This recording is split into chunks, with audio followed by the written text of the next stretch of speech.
Check my levels. Microphone check 1 2. Microphone check 1 2. Microphone check 1 2. Microphone check 1 2.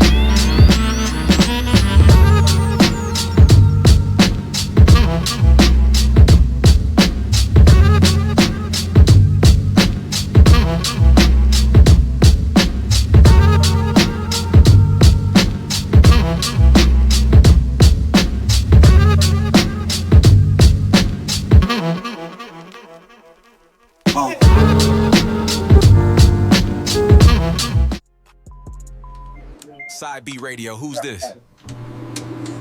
Yo, can I hear that new Tekashi joint?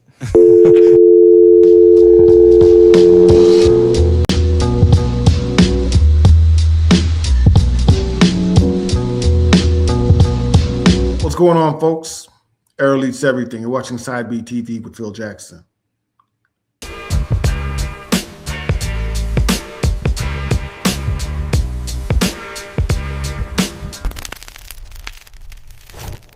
And now, your feature presentation.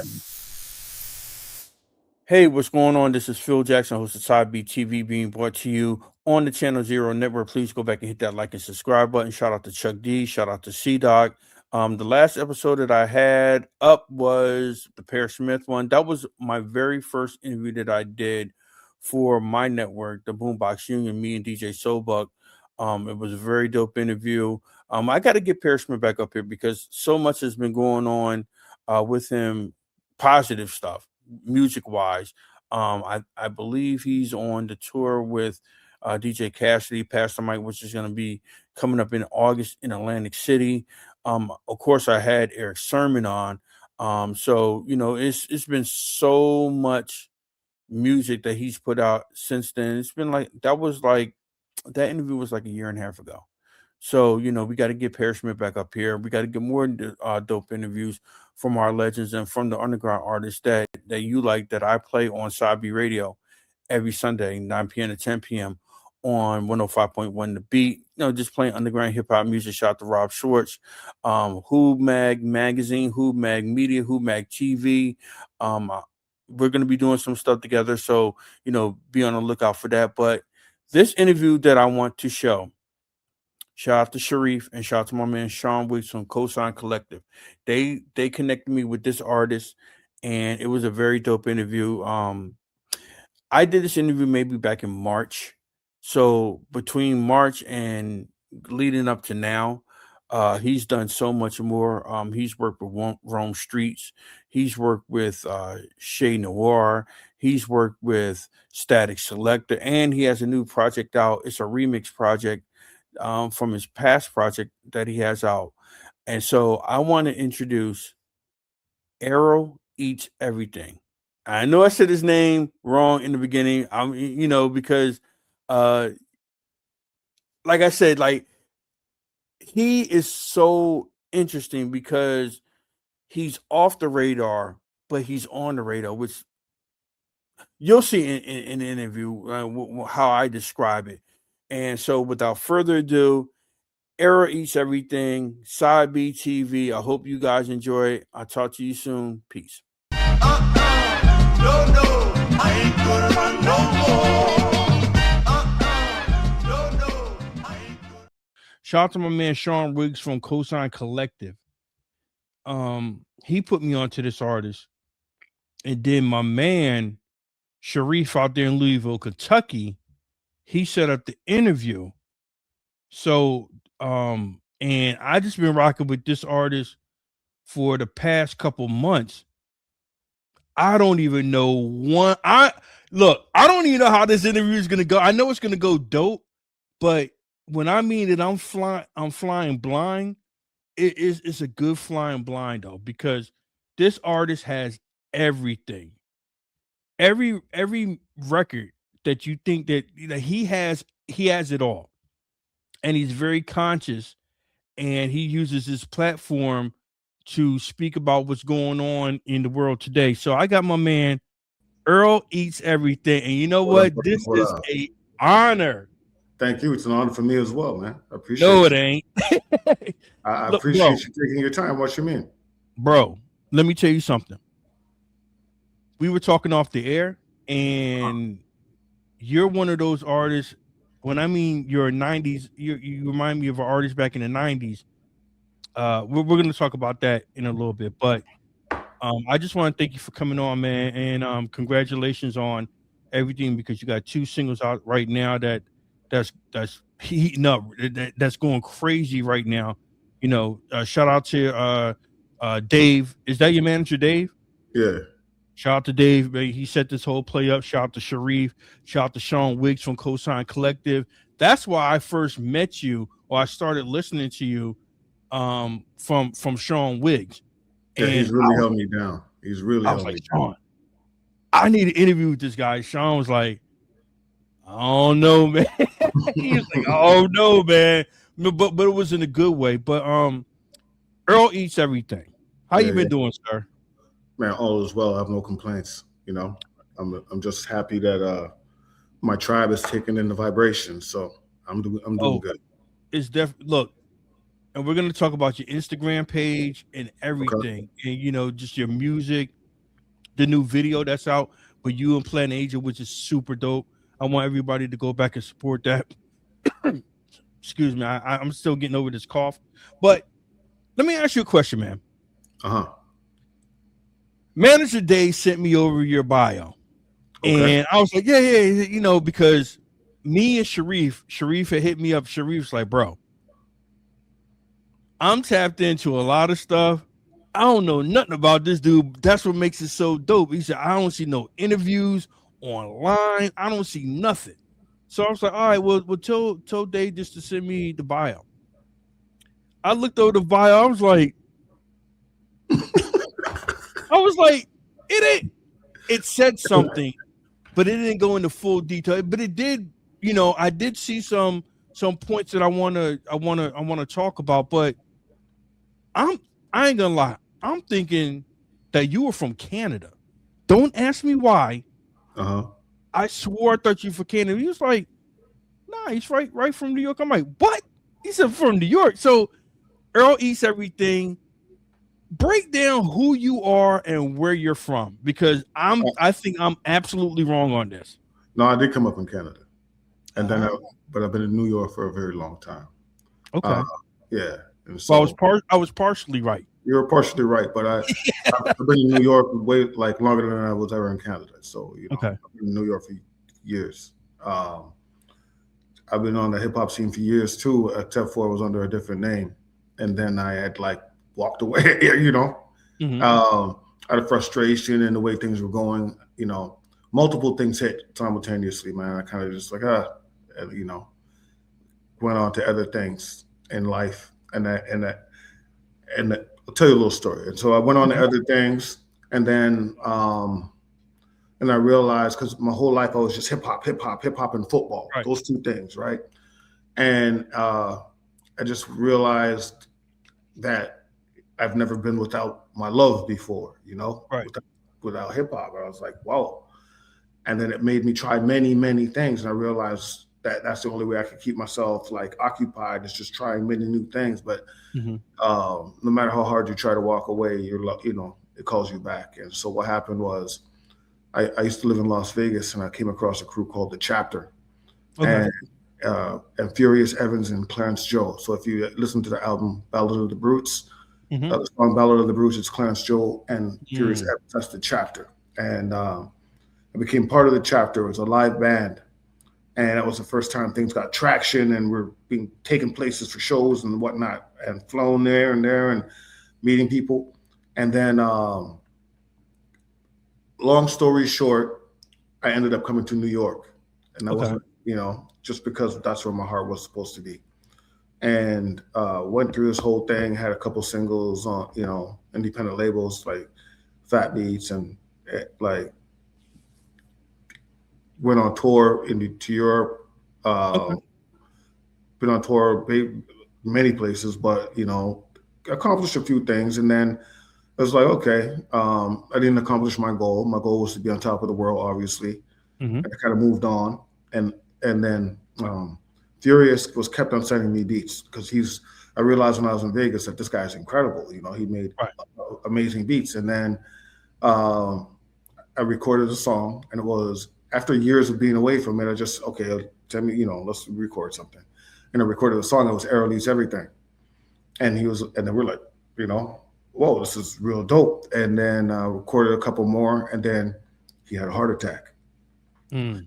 right in the middle of recording. So I was, long story short, that was a catalyst to him, and he just started when he came back from that. It's kind of like 50 Cent being shot 9 times.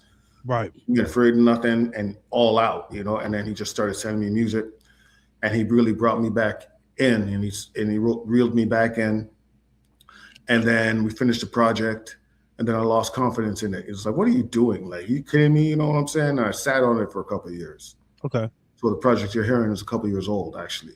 Really? And yeah, and then one day right before I was leaving for vacation, I was in a different state of mind, and I uploaded it to the DSP. And then on the plane to the vacation, I was like, "What did you just do?" I'm like, "You idiot! Take it down." And I forgot to take it down when I landed, and I spent vacation. And then on the way home from vacation, we're eating breakfast in the morning, ready to fly out. And then I got a note that said, "You're live." I was like, "Oh, I forgot to take it down." Mm. And then I thought about it for a minute, and I made a heartfelt message, and I just posted it to my Facebook, like, "Hey, I recorded this. I still was a rap, whatever." And then got on the plane. And then when I landed, I looked, and it was shared hundreds of times. I was like, "Whoa!" And I'd never seen a reaction like that before. And then that led to people calling and saying, "Hey, can you take the album down?" I was like, "What?" Because they wanted to put it back up in Black History Month. I put it up in about December, I think. And so they did that. And then they put an EP together of a few songs off the album, and it went #1 in college. And then my album came out, that went #1 too. I was like, "What?" Right. And people started reaching out, started getting burned everywhere, and then started getting traction. But like, what's weird is, and we kept on recording. We have another project done. The new one's called Blame Furious Evans, but I have a remix one coming out of the original project, and we just kept on pushing it. Okay. And then I realized that you can never stop pushing your music, because really it was months and months and months in, like, where I really started to get noticed by people. I was starting to realize, oh, okay, I guess I got to record more music and put more out. But then the truth is that nobody to this day, really, the masses don't know who I am, right? And then the truth is that I just in the process of putting the album together, I went on ChatGPT and I put these prompts in. After about 15 or 20 tries, the cover of the album came out. And so that cover of the album came out, and it was it's like my alter ego. I'm its alter ego. It's called Ego, and I'm Errol Eats Everything, right?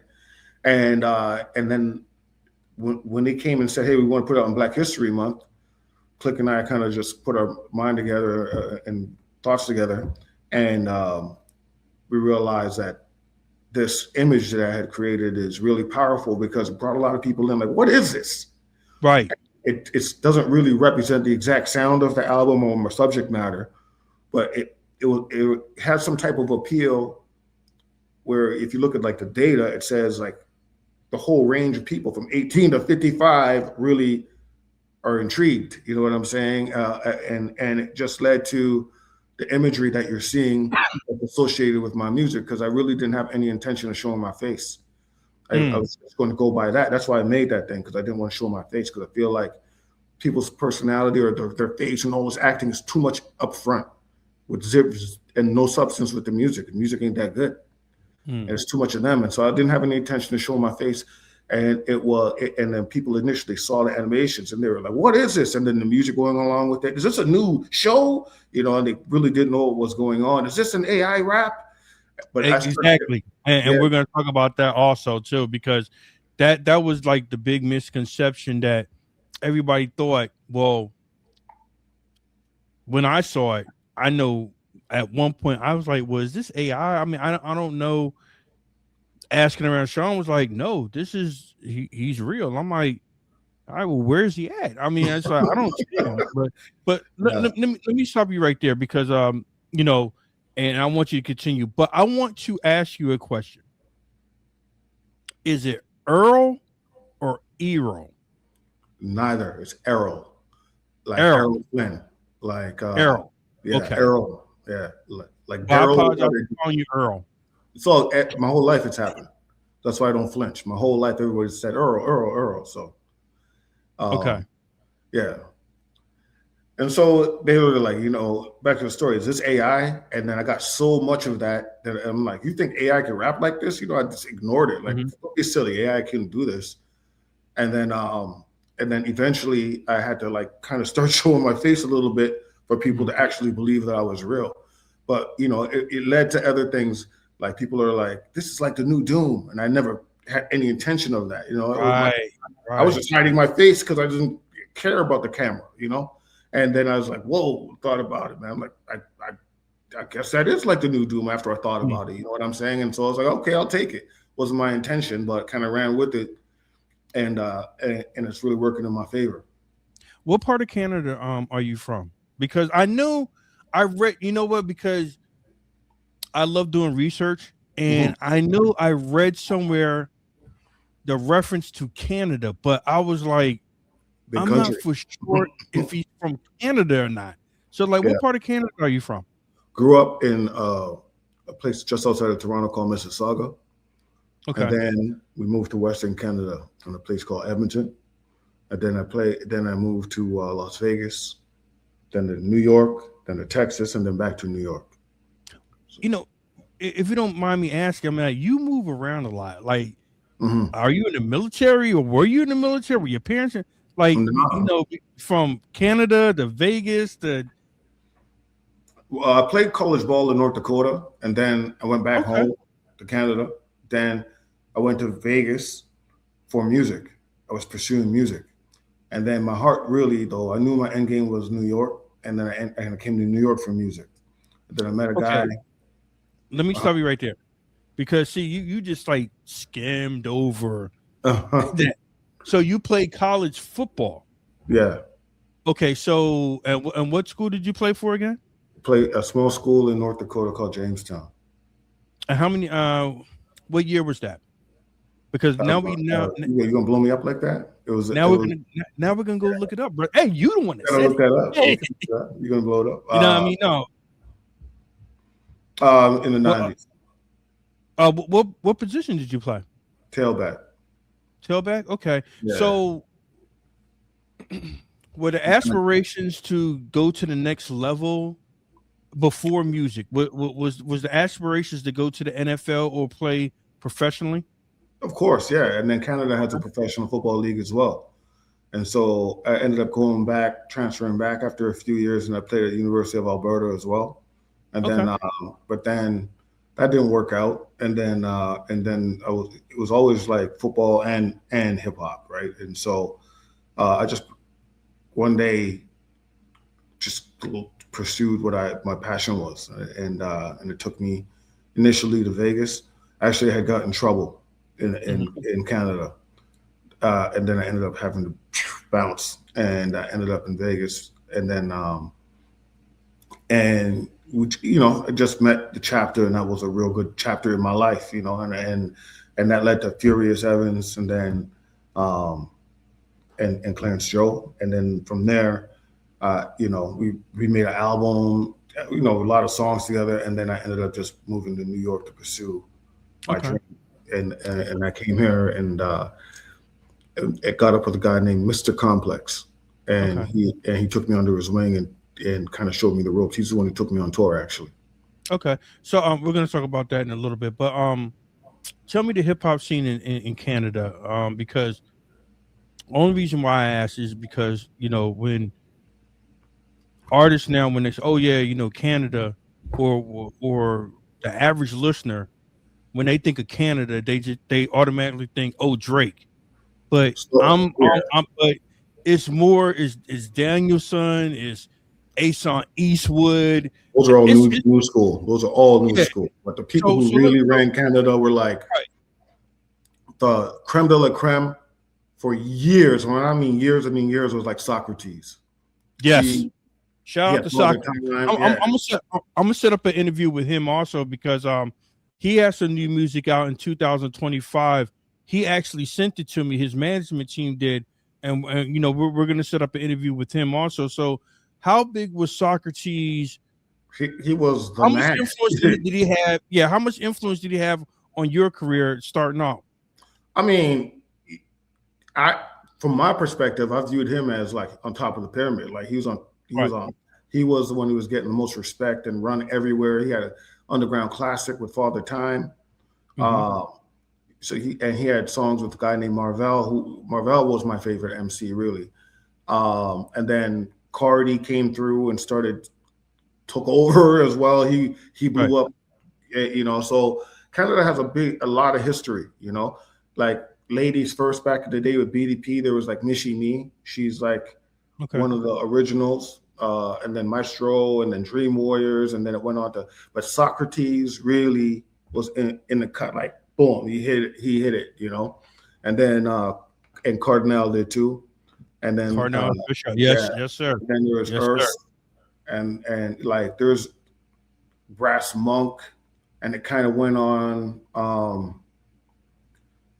There's so many, man. There's so many, but yeah, so many.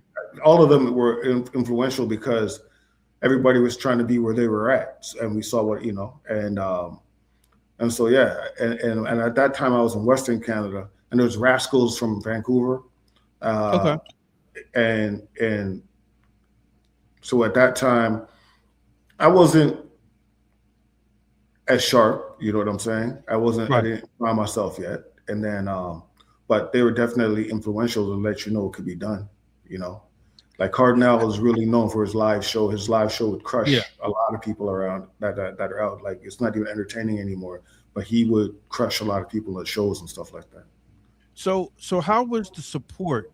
Because crabs in the bucket. Because even everybody like really, yeah, everybody. It was like 50 Cent before 50 Cent. When you were on top, you had your little circle. And it was very hard to break through, you know what I'm saying? And everybody else wanted to be there, and nobody actually had the answer or knew how.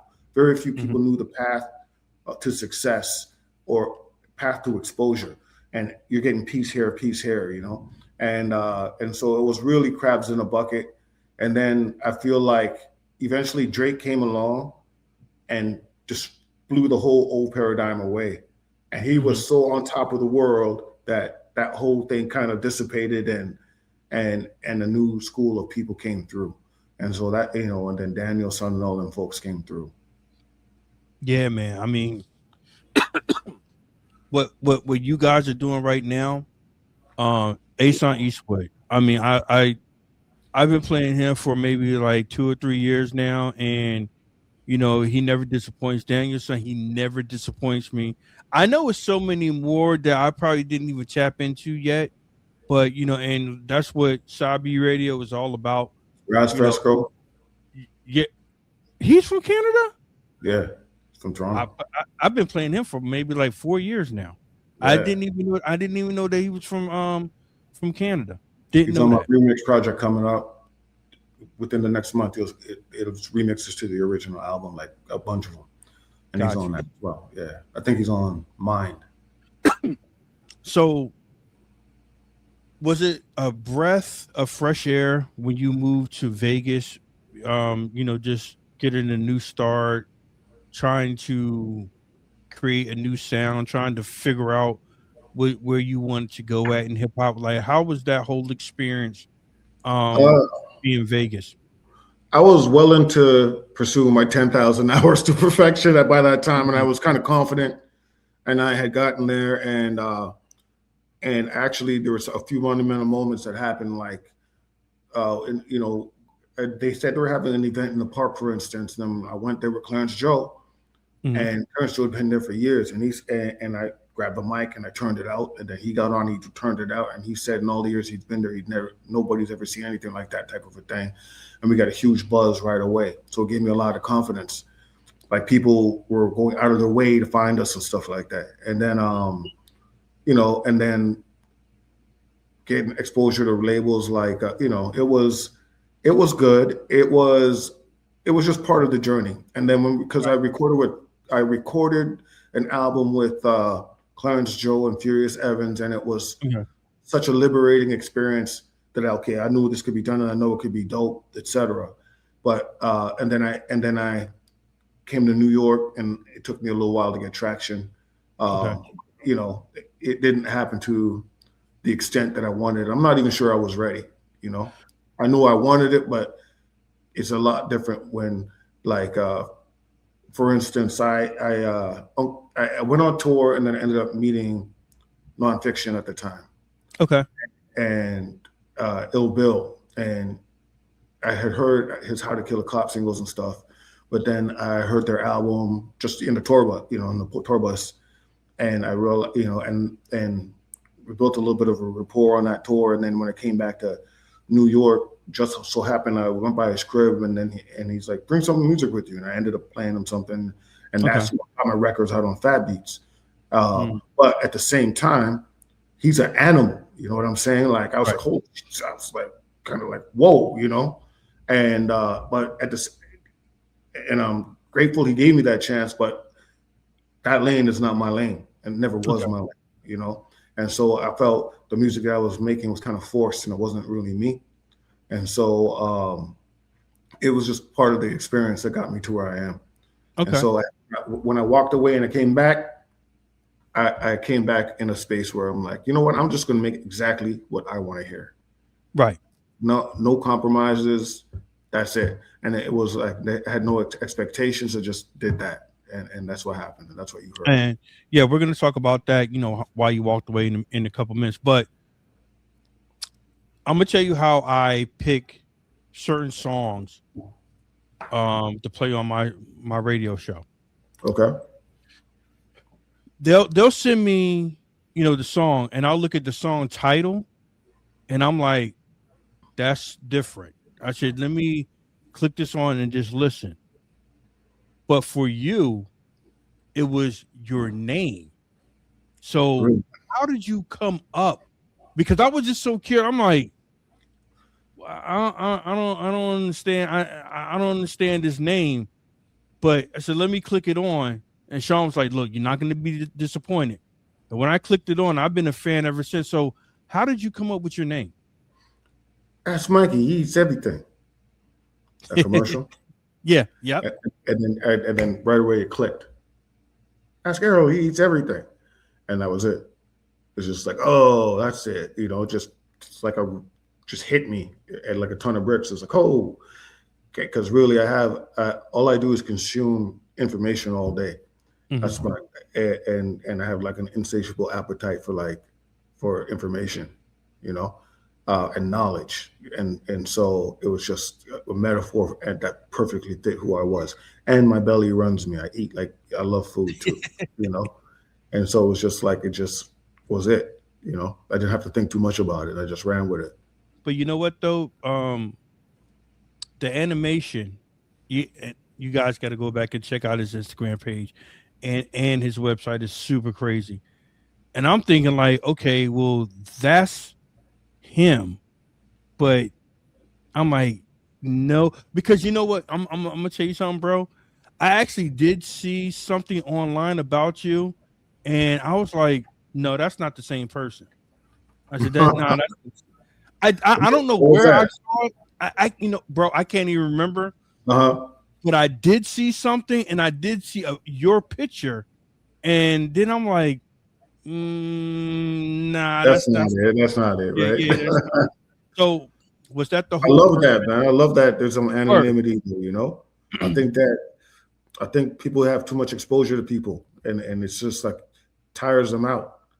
And so, and I think that my real play is much bigger than hip hop. It's so on the IP side. And so I think that people will see the chess moves that I'm making based on what I'm doing, because I feel like there's more longevity in what I'm doing. Once all the pieces are together, you'll see what I'm So trying to accomplish. you're very knowledgeable on the IP side, like AI and computer. Like so I can almost assume that you're very knowledgeable. Like that's one of your professions, correct?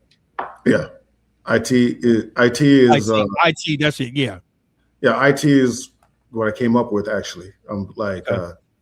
At one point I was incredibly certified in IT realm. I was a system engineer for years and stuff like that. Okay. But what I mean is the intellectual property stuff, and I feel like there's going to be a lot of licensing and enhanced animations, and we're taking the steps to 2 steps back to take 5 steps forward, type of a thing. And then I think that the merchant's established and everything, but I have a more cohesive ecosystem coming. It's bigger than. I feel like I have a message. I feel like I have, and it's bigger than just music. It's bigger than hip hop. Oh no! Oh, trust me. Yeah. Look, people. You guys know I've been playing this music for like the last couple months. His music is deep, but it's really good hip hop too. I want to talk about because you moved, because you had your stint in Vegas and then you went to New York. So Mhm. what was the time frame for that, like from Vegas to New York? A couple years in Vegas, and then to New York, and then I drove across the country, came to New York. Like, you mean years and stuff like that, or you mean like? Yeah, like was it like in a 1 or 2 year span, like I boom spent a boom couple boom? years in Vegas, and then a lot of things pushed me to New York, and one day I just jumped in my car and Mhm. drove straight across to Atlanta and then up north, and then I just came, and then that was 2000s. 2000s. Okay. Yeah, So when you landed in New York, what part of New York did you go to? initially upstate. Okay. Stayed with family for about 3-4 months maybe, and then when I came to the city, I was in Bed-Stuy. Okay. Had no So idea that I lived in the next. Like, I moved there and I had no idea like the next block is where Biggie's from. I had no idea. I was like, mhm. what? It was in the barbershop. I was like, what? I never started laughing. It was like, you didn't know? I'm like, nah. But I was in Bed-Stuy initially, right off Fulton Street on Bed-Stuy, Okay. and that's where I lived for years. That's where I met my wife. That's everything. Word. And then I ended up. I was there maybe 15 years. And then I Okay. ended up going to Texas for a few years Okay. because the wife had a business opportunity. So I was like, why not? Well, at that point in time, I wasn't all hip hop heavy anymore. And then I hated every aspect of it, couldn't stand the place. And then when I had the first opportunity to come back, I came back. And then it's been gravy ever since. So when you were up in upstate New York, Mhm. what was the time? What years was that?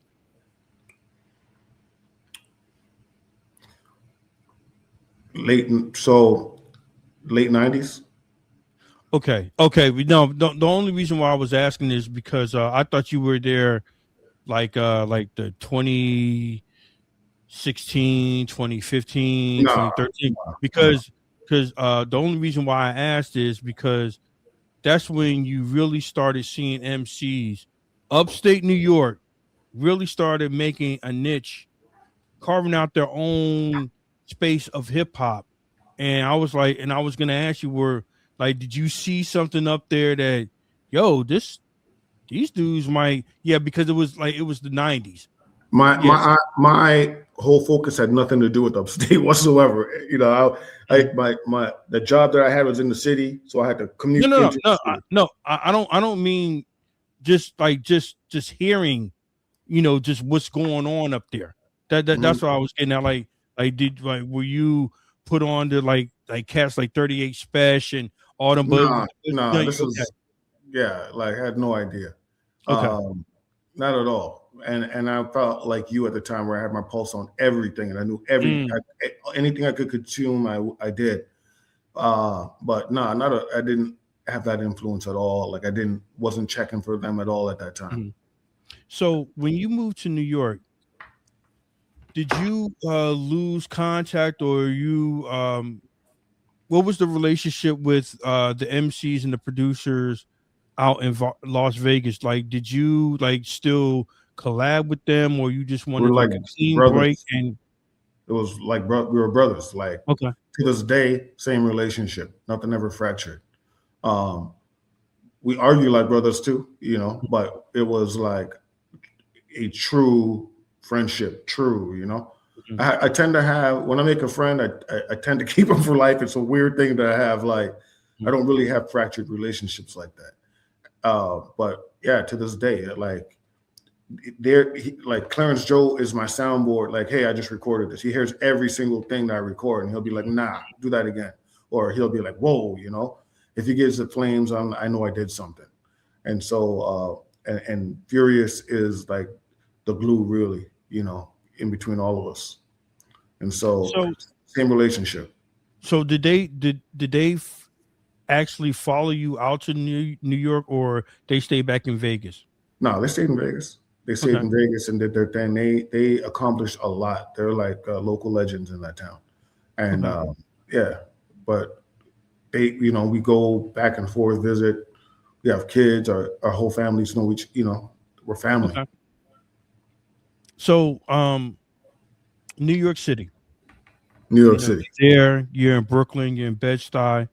Hmm. Um, Now you want to really start getting down to hip hop. Who did you turn to there in New York, or who? Because like New York is so fickle, man. I mean, it's like it's so many MCs. You go on this block, there's like Boot Camp Click. You go down that block, it's Junior Mafia. You go to, I mean, it's like so many MCs. Like everybody knows everybody. Yeah.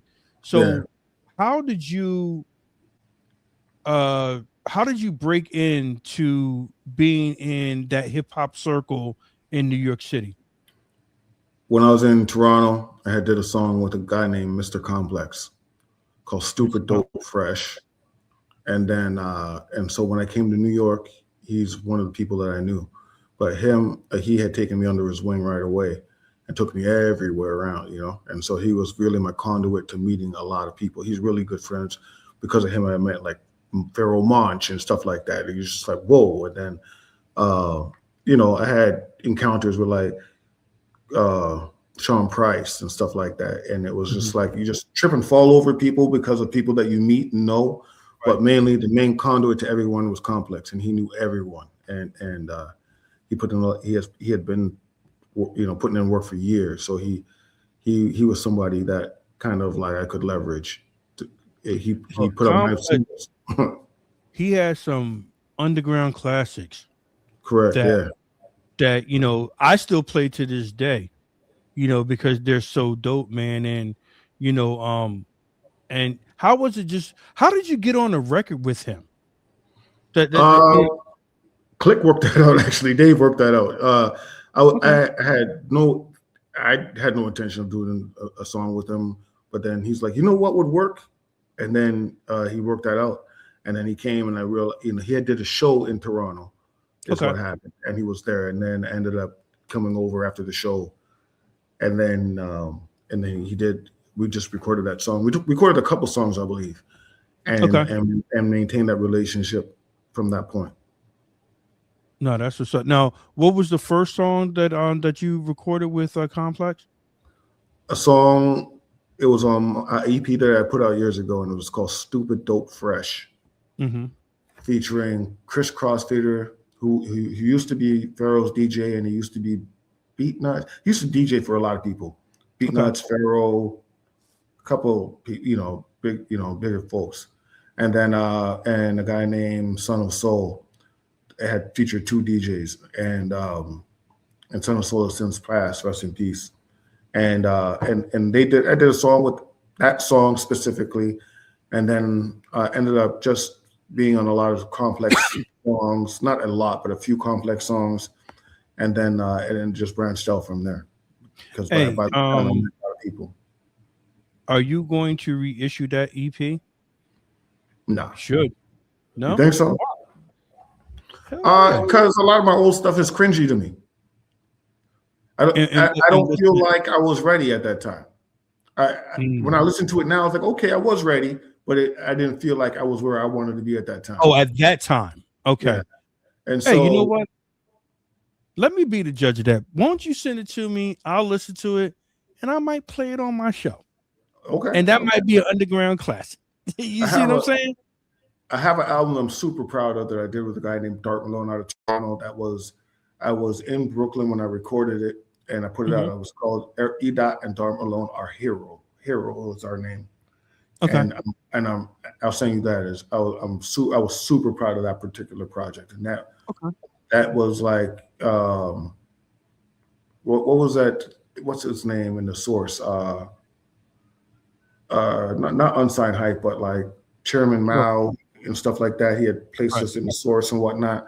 And so that was where I was just like, okay, it's finally happened type of thing. And then, of course, it didn't. So let me ask you a question, because I want to go back to when you was in Canada. And now because football is like, I'm not gonna do football, whatever. I want to do hip hop. Excuse me. So, how was the support system? Meaning that was your parents involved in that? Like, did they say, yeah, you do that, or they're like, why you want to do this hip hop thing? Because as parents, well, I can understand now, because my father was the same thing. My father was like, what the hell are you listening to? It's like, that ain't real music, it's like whatever. But how was your support system when you said, hey, I want to pursue hip hop? Not very strong. I had my core friends that raised me. Like I had a particular person. I had a mentor named King MC. Okay. And another guy next the Vandal. Call him Kizza. And he's really the person that was really responsible for molding me, like really force feeding me the right music and think about this when you're executing your lyrics. Like, look how clear everything, think about KRS when he spits, everything is clear, this and that, or your cadence, fix it, he was the one really that kept it real with me with that. And so I had a really good support system within hip hop, but everybody else was like, thinking you're wasting your time. But I knew what I wanted to do. They thought that was cool too, and I pulled off the impossible there. You know what I'm saying? Is that discouraging? Something because you were younger back then? So did that discourage you? It's like, you know what? Because I know eventually you did go to Vegas, but before then, did it really discourage you? And did you put down the pen for a little bit because of that discouragement? No, I have a thing where if I want it, it's unstoppable. I feel like I can accomplish anything, and I truly do. And so there are moments where you're like moments of discouragement, but I never stopped until when I was telling you in the story where I stopped. But until then, I believed I could accomplish anything, and I didn't really care what they had to say. But I also got so much props from people who meant something that I realized, okay, I might have something. You know what I mean? You might have something. But through all of that, I didn't really find my stride until way late. Got you. So, okay, and we're going to talk about that stride, and this is a great follow-in question, because there's always times in artists, not even just in artists, but just in life in general. Sometimes you just got to be like, I don't want to do this. I'm going to just shut this down. Whatever it is. It doesn't, it could be anything, anything music. It could be anything.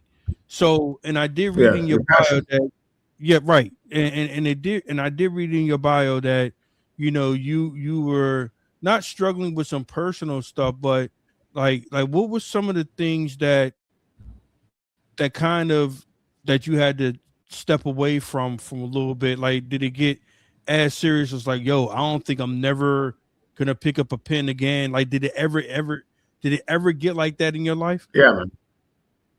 Absolutely, 100%. It got to that point when I got married. I remember the day when I said to my wife, I don't think I'm going to do music anymore. And she's like, and her response was, really? That makes me sad. That was her response. I remember that day vividly, but it was just like, I was mad at myself because, you know, I was starting to have kids, family, you know, and I just remember, like, I spent all of these years trying to master this skill or this craft, and it's not transferable to anything. You know what I'm saying? Like, you know, and it was weird because I had an IT and that was giving me everything. Like, the what I didn't want was giving me more, you know, and I was like, you're taking away from my art. But that particular thing was giving me more. And then one day I was just like, you know what? I'm going to try to be the best at that too. And then I just put my focus on that. And then my life kind of changed.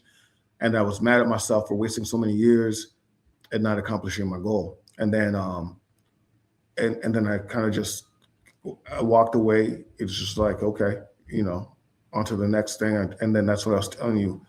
I tried many different things. Okay, let me try this hobby. Let me try this. And I kind of, you know, find other things to like, but it was not the same.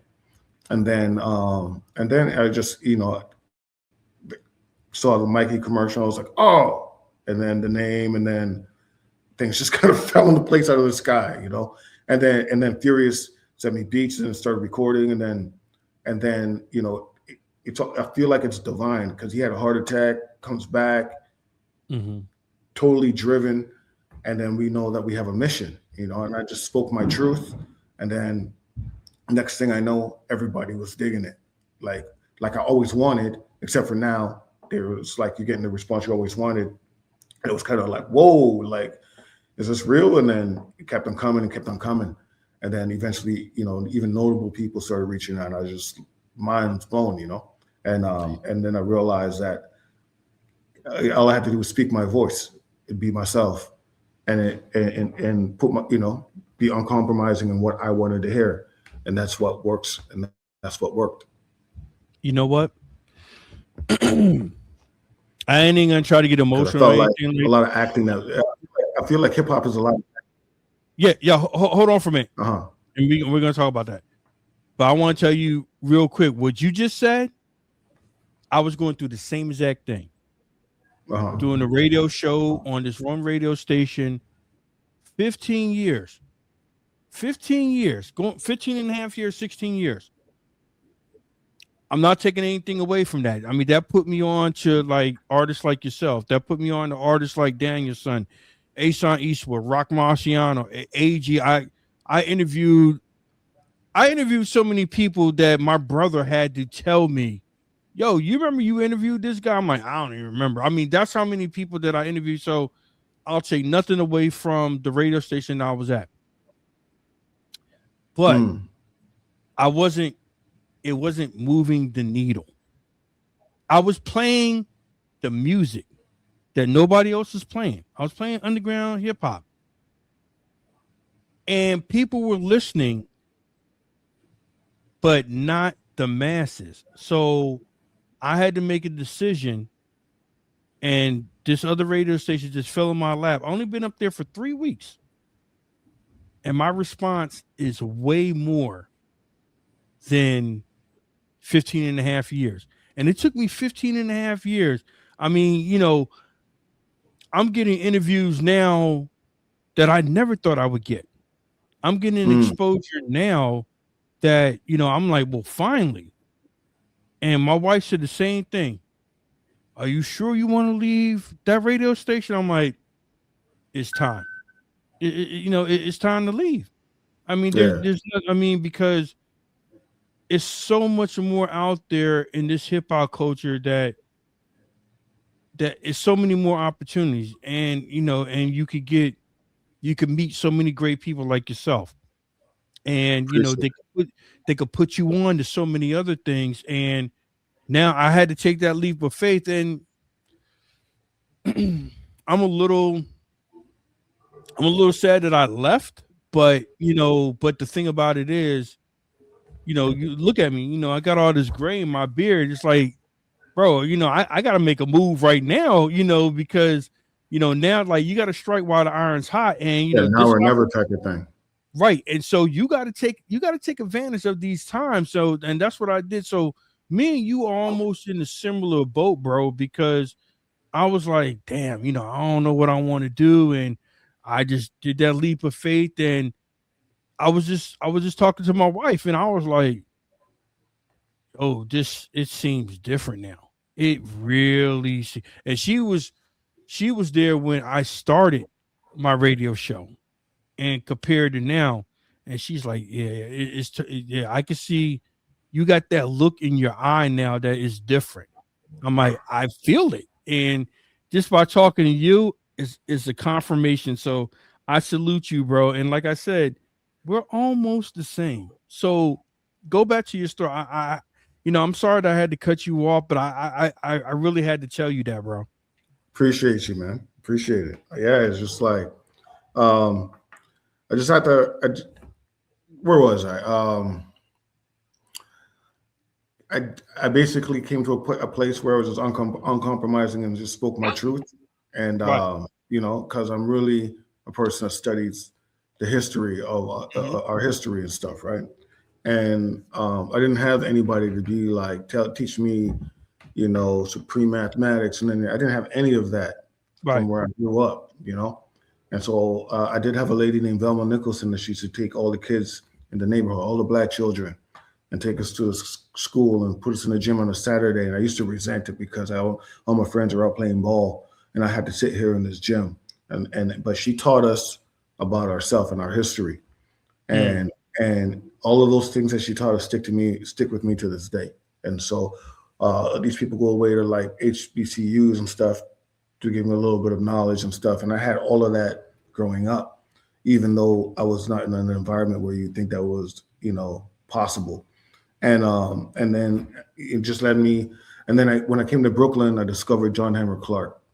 Okay. And then that was like a rabbit hole that I went down that I still haven't emerged from. It was just like an amazing. He was like my spiritual teacher speaking to me when I heard him. I was like, oh my goodness, Then that led to, the next thing was like Sheikh Anta Diop, Yosef Ben Yakinen, and all these that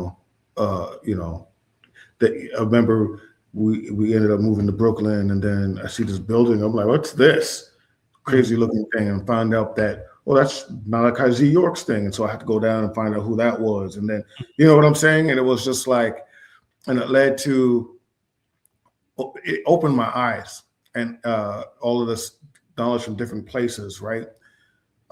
There's some controversy with it, of course, but that really opened my eyes. And so when I was recording, it was like before I would write and record until I got it just right. But it was the weirdest thing that when I started just speaking my truth, it was just like I was exhaling songs, like right. And with Furious, and we're on such a Be Furious and Clarence Joe on such a wavelength that's so similar that it was just like he just knows my vibe. And if I can't really feel a song in my soul, I can't spit to it. It's just I just won't do it. And real quick, what was the controversy? Because you said it came with some. Like for instance, I mentioned Malachi Z. York. They buried him under the prison. That dude is in prison for like all types of craziness, being pedophilia, all types of mad, crazy charges. However, he was known for being really prolific with writing and putting books on, pertaining to knowledge of self. Right. But they did a number on that dude, and he's never coming out of jail. You know what I'm saying? Yeah. Just a lot of the people, like look at even Malcolm X. That's low hanging fruit for what I'm talking about, even though he's a superior master teacher and whatnot. But a lot of the people that give us knowledge of self or that give us the answers that we already have all the answers that we need. It's a matter of implementing those answers. And a lot of those people, they did dirty historically. right? They've tainted them historically. And so that's what I mean by that. Okay. So if I'm going to say, if I'm going to go on a platform and quote certain things, that's automatically going to be a flag for a particular audience that isn't in alignment with what I say. You see what I'm saying? Got you. So from Vegas, from Canada to Vegas to New York, Yeah. has your rhyme style changed? Yeah. It changes every song. Okay. The song dictates the cadence to me. But has my rhyme style changed? Yeah. I think that I am in my zone. I feel like I said, when I found my voice, Mm-hmm. I feel like I rhyme different based upon that. And Gotcha. but I never was really like, I would say that as my rhyme style changed, I think that I'm not sure that I have a particular style. Okay. I have many styles because I think that having a particular style can stifle your creativity. Gotcha. That's why I used this analogy before, but his name is so big it doesn't matter. Like if you listen to a Rick Ross project, it's the exact same cadence over and over again. He like what his audience wants, and I understand why he does that. I can't do that. I don't want to do that, Right. But I understand why they do that, But I'm in a position where I can be uncompromising because I don't have to adhere to anyone. Right. And I feel as though that if you're not compromising, that every style is different, then you could pick up. You might have one fan base over here, then you might do another style, then you might have another fan base. So you're creating all these fan bases with all these different styles, which is actually pretty smart. But your recent album that's out right now, tell me about that because I love it because it has a message, and it's not just one song, it's all the songs. It has a message, and you don't find that especially in hip hop today. But before you answer that, hip hop music today, the culture in a whole, do you love it? Do you hate it? If you could change it, what could you change about it? I have a love-hate relationship with it, for instance, right? You Mhm. see how my music has a message and I'm in a certain vein, and I feel like I adhere to knowledge of self type of subject matter. Mhm. I do have, like, for instance, like Griseldo or BSF or something like that. That's my guilty pleasure as well.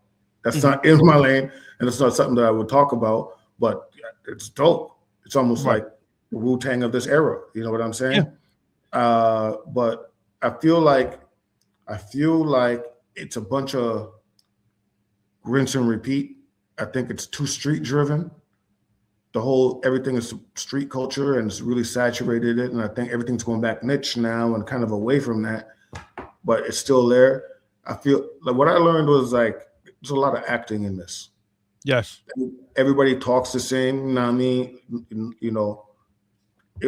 It's a lot of acting. Sometimes I'm sitting here in a room and I'm just like, dude, there's no way you even talk like that. If you're outside of this room, if your mother was talking to you right now, you wouldn't be speaking like that. You know what I'm saying? And I understand why you're in the street code, da da da da. But it's just like this shit it's tiring to me. It's like it's I'll give you so much street aspect. So every rhyme, I feel like 80% of the rhymes are about drug bars. You know what I'm saying? I don't live that life. You know what I mean? I'll give you a perfect example. Designer. Because you know when he first came out, we was like, "Yo, what the hell is he talking? Like, does he really talk like Utter that?" nonsense. Utter Right, nonsense. and And I that's just how saw a he video made. from I just saw a video with that dude that was dope. Look, Just let me spitting tell right you now. something. He's a spitter. He's a spitter. He Yeah. is.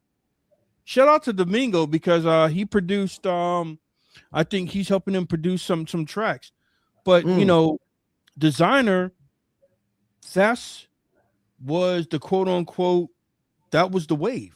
that was the lane that everybody was trying to fit in, because I think I read it somewhere. He always wanted to spit like how he's spitting right now, but they were like, nah, you need to do this bullshit that we got going on right now. And have you ever encountered that like talking to a label, talking to a producer, it's like, yo, yeah, I hear what you're saying, but I like that you're a spitter, but nah, man, this ain't it right here. Have you ever encountered that? Couple times. So that Hero album I was telling you about, Okay. it was being shopped around, and I had a meeting at Warner. Okay. And their big idea is it was myself and a guy named Dart Malone, the producer. Okay. And he could sing really well. And they're like, we need a woman, we need a lady.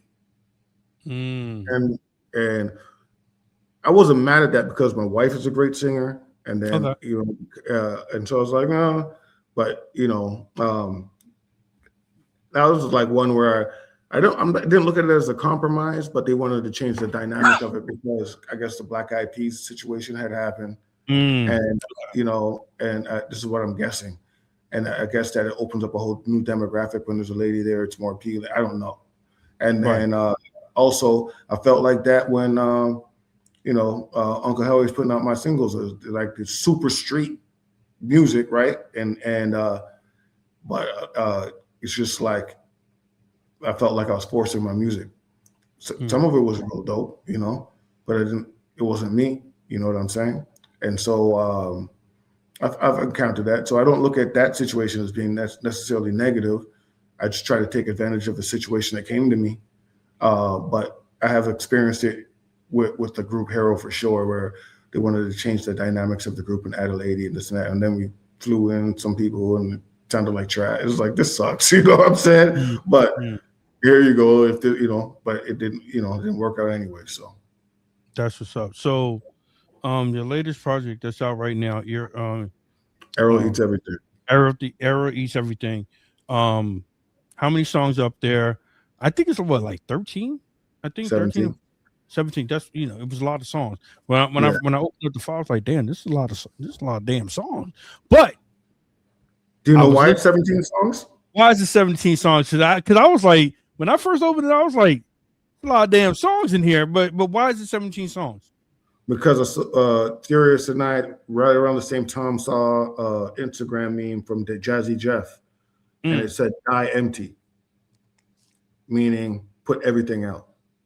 And then we looked at each other, kind of thing, and we put it together and put it out. Because if you listen to the album, it starts with the thing said "Stop him," because I speak in patois, and it comes a few times in the album. Every time you hear that, it's actually the beginning of an EP. And then we put them all together because he said "die empty," and we're like, "Hey, that's thought about the concept. Like, hey, let me just put it together and put it out." So, and I want and I spoke about this maybe like a couple minutes ago. Messages, being knowledge of self, conscience. It was big back in the 90s. Record labels was eating all that shit up, man. HBCUs everywhere. We were walking around feeling proud of ourselves, feeling, good about ourselves as individuals, and we're getting all this knowledge from these songs, but then they're like, nope. Yep. We need to dumb this shit down because nope, you got So, but then comes you. Because like a lot of people stopped that. I mean, there were people that still did it, but they didn't do whole albums like that. They did songs, but you did a whole album, and it talks about what's going on right now, not even just in the United States, but just in the world. So was that a conscious effort on your part to put out that, and were you like were people around you saying, maybe one or two songs, but not the whole entire album? So like what was the feedback on that? I was just speaking my truth, man. I was being uncompromising. I spit what I wanted to hear. Mm-hmm. Processes are such that, like, for instance, names of the songs, like you said, right? Mm-hmm. I sometimes, most of the times, I don't change the name of the song that's sent to me from Furious. I literally look at it, and sometimes I use it as motivation for the song or inspiration for the song, and that's just like what he like. That's just what he named the song, and most of them, and then I just run with that. You know, like I'm trying automatic traumatic. That's what the beat was called, and he sent it to me, and I made the whole song around it. You know, and so the other thing is I recorded it. I record myself. I don't like a lot of people around.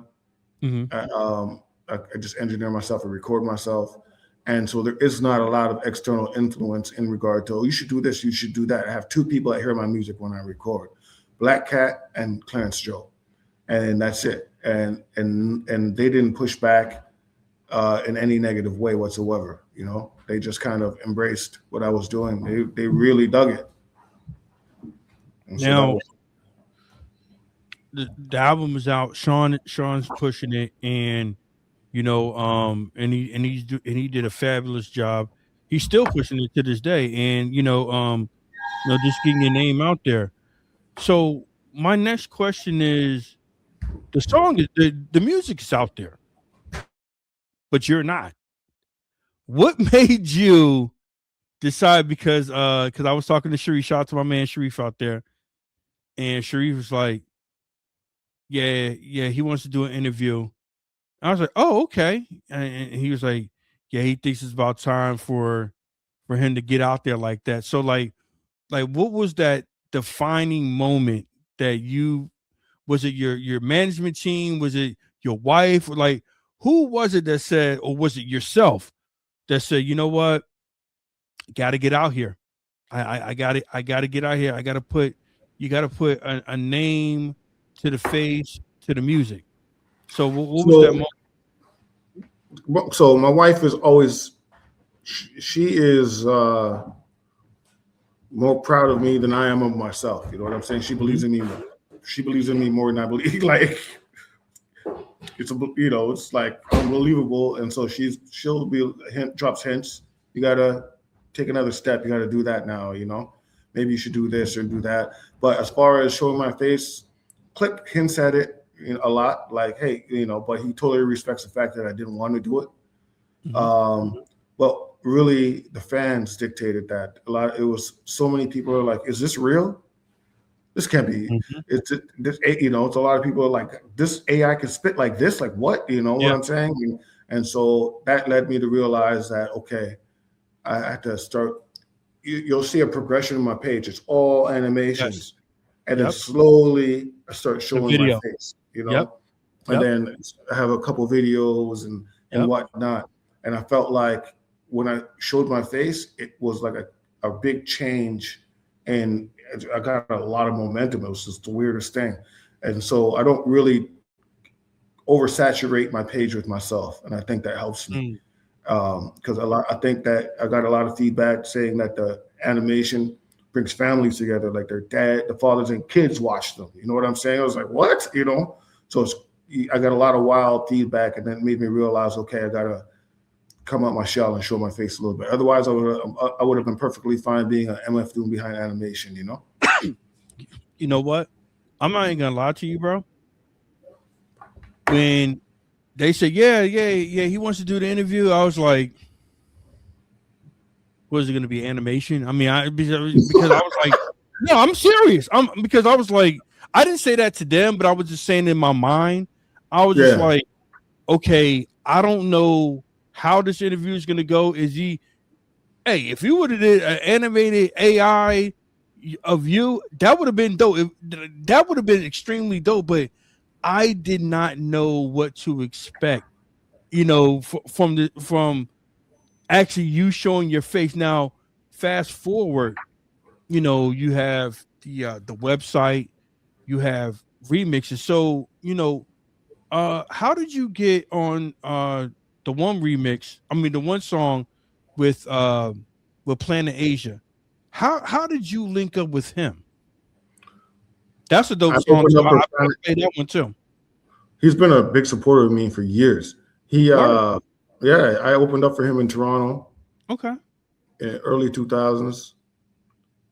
Like literally, he's held me down for years. He's always championed my name and stuff like that, and he just really has been supportive. And then a lot of the times, I don't really like insincere conversations and stuff like that. And a lot of times, I'm just not big on hey networking. I'm just not good at it. You know what I'm saying? And so a lot of times I'll be like, Click will massage it or whatever. But with Asia, he's held me down, man, and he knows exactly who I am, and so it was just like not that difficult. And he's one of the best lyricists in the game, really. Yeah. He's unbelievable at what he does, and so yeah, it came and it happened, and so I typically wouldn't reach out to anybody. It's just not me, Right. And even to this day, it's a bit uncomfortable, but I'm getting more used to it now, and and the fact is that like notable people are kind of reaching out and stuff, and so I'm not going to look a gift horse in the mouth, man. And I feel like this is what you do, people, Right. and the fact that they understand and see my vibration is real cool, and so I would never turn that down, really. But it just has to be natural to me. It just has to be a natural kind of a thing. Did your team, well, especially Dave, like, did he have a conversation with you? Just like, yo, you're gonna have to, it's probably good for us to start reaching out to people, this, that, and the other, because the remix with Static Selector and Rome, like I said, like it caught me so off guard when I got the email from Sharif. He said, yeah. yo, I got this new song, this, that, and third. I saw your name, Static Selector, featuring Rome Streets. I was like, whoa, wait a minute, hold on. Like, how is this? I know it was going to be dope. I already knew it was going to be dope, but I didn't know how it was going to fit everything. So how did you link up with Static Selector and Rome Streets? A lot of it was clicks, relationships, and stuff like that. But Rome Streets was really a result of Static, like, so I'm like grateful for that, and then when Static did it, he just hit it out the park right away. And he was like, "What, do you like it? Want me to do another one?" I'm like, "Nah, that's good." You know what I mean? And so it was something that just came together quickly. So yeah, I'm just real happy that I got, he's a solid dude, and his work ethic is crazy. Yeah. And he's a man of his word, and he's just not what I come across is a lot of fronters, man. A lot of people are front, and he didn't front at all. He's just a normal dude, and so that I believe that Click and a guy named Matt really hooked that up, and it was it was real cool, and I'm grateful I got that opportunity. I think it's you know what I mean. And then Rome was super cool about it, and he was super quick and professional. And then it was worked out. Now, are you gonna have a video? Are you gonna have a video out for that one too? For the Static one? Yeah. Yeah, drops in 2 days, 2 or 3 days. It's coming out. Yeah, it's a dope video too. It's on the level of the Planet Asia one. That's what's up. So tell me about the website, man. How could people support that, and what's on the website? I know what's on the website. It has, all the social media platforms. It has where you can get your music at, your merchandise. Yeah. So just tell everybody about the website real quick. So it's Errol Eats Everything, ERROL Eats Everything, all spelled out.com. And it really shows you the animated character that's on my cover. It is really the basis of all the animation that you see. And the animated character is called Ego, and we introduce you to him and kind of his purpose, and it just gives you the link to all the platforms that I'm on. my main platforms right now are Instagram and YouTube's starting to fly for some reason, Yes, it is. And so YouTube and Instagram, and my handle is Errol Eats Everything on all platforms except for TikTok. It's Errol Eats on TikTok. But Why is it different on TikTok? I'm not sure. To tell you the truth, I'm not really all over TikTok at all. I don't use it that much. Yeah, but TikTok is, I'm still. It's a little quirky for me. Yeah. I'll post like short clips up there, but I don't know. I mean, I'm just not really fully committed to TikTok yet. But I'm told it's the platform to be on, though. I'm told that actually that's where you want to be. But Errol, it is. I mean, unfortunately, not unfortunately, but yeah, it is. But I'm so comfortable just being on Instagram. You know what I mean? But it's like, no, Instagram and YouTube for me are like YouTube is really doing it for me right now. Like people are. So when did it start blowing up for you on YouTube? When I started showing my face. When I did Battle of the Brutes, that video kind of took off, and then ever since then, as I've released videos, but really, the last my record came out February 11th, 2025, and really November is when things started like going. October or November, things started feeling different, and people reaching out to notable names reaching out, and you're just like, whoa, is this real? Is this happening? You know what I'm saying? Okay. So that's when it made me realize, okay, I have to actually push. When you put a project out, you got to push it for a long time. And people always said that. You listen and you don't really hear it, but it's true because people didn't initially when I came out, it got a little woo, and then and it kind of steady went, up, and then eventually it went up, and then it started really going kind of parabolic, like if you can call it that, maybe October, maybe like months after it came out, Okay. And then this remix project is really to raise my profile, and it's working like crazy because it's been interesting, Now, when I see your animation, I'm not even gonna lie, it puts me in the place of the Boondocks. So like, now, so definitely inspired by that. So it was inspired by that. Okay, which actually makes sense. Yeah, it's kind of inspired by it, but obviously, you know what I'm saying. I'm not sitting here trying to hide it or trying to say like I'm the most original person in the world. It's just like it fits the vibration of what I'm saying. You know what I'm saying? But I feel if you look, the animation evolves.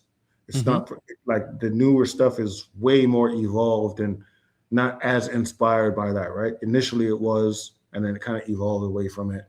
And then now it's like the 2.0 version. And you know what? Go ahead. The funny thing about your animation is that when you see your animation, it almost looks like what a rapper is doing now, but when he starts spitting, it's like, whoa, that's totally different. Was it meant to be like that? Yeah, he's my Flavor Flav. He's my street element, right? And that's what brings people in. And then the music is actually like, oh, that's usually the conduit to people. And that's why it's a conduit from people from 18 all the way up to 50 something, right? All of them.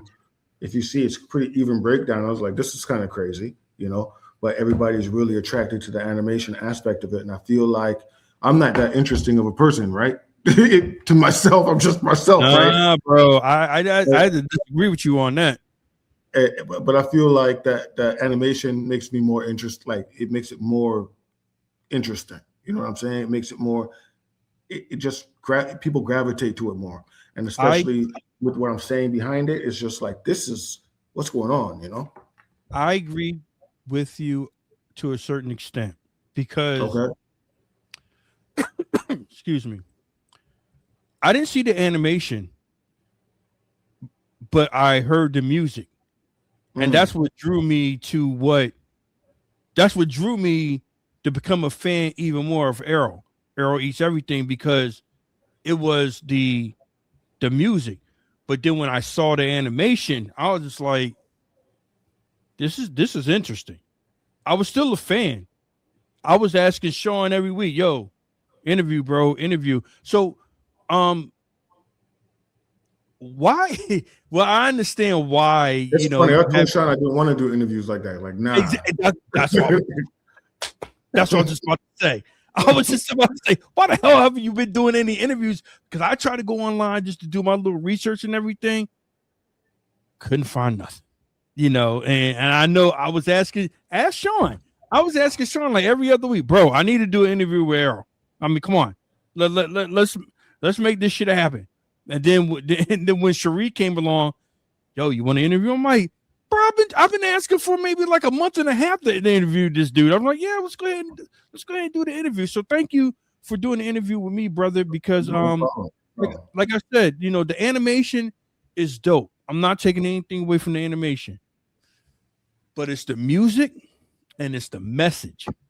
And I can see that you're coming out of your shell a little bit, which is super dope. So my last question to you is 2026, Errol Eats Everything. What can we expect?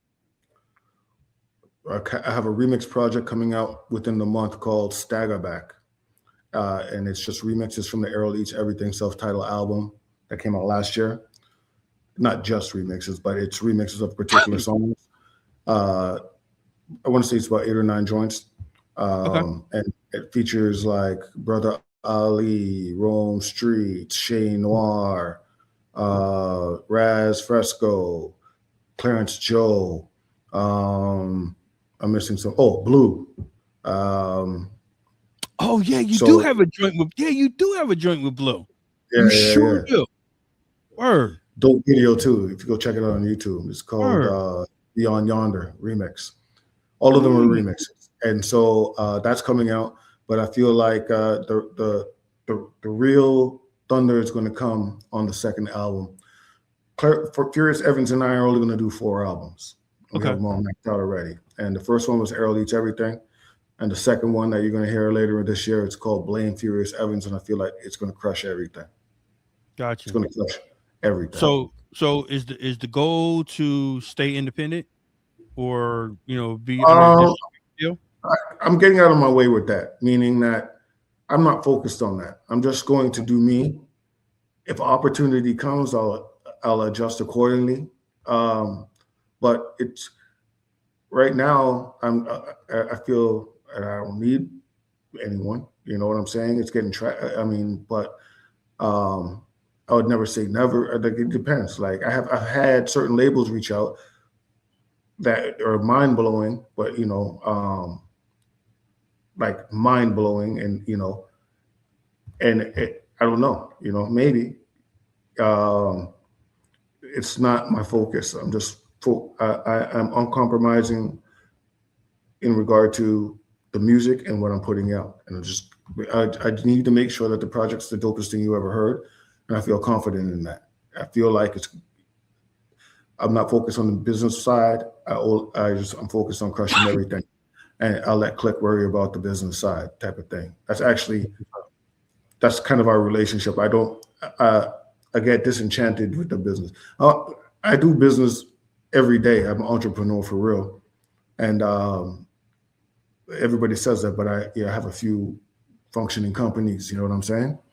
And I do okay, and I know myself, and that has put me in a position where I just know how I can execute properly, and I know that I kind of put Click in front because I don't want to deal with any of that, and I trust him wholly because I came up with him, and I know the person he is, and so I can't tell you what that scenario will be, but no matter what, I'll make it work. So, excuse me. So you say you have a few functioning companies that you're entrepreneur. You're an entrepreneur. Does that have anything to do with hip hop, or this is just separate from hip hop? Separate from hip hop. I'll tell you something. When I was trying to make it, right, like when I came to New York, I'm just hustling, trying to get on, and I'm sitting here, and I'm really, it made me realize, like, man, you're basically begging somebody for money to put behind you. Can you take some of your resources and put them behind me is basically what's occurring, right? And the truth is that, especially in Black families, given the circumstances in this country, not a lot of people get exposure to a functioning business. How do you actually do it?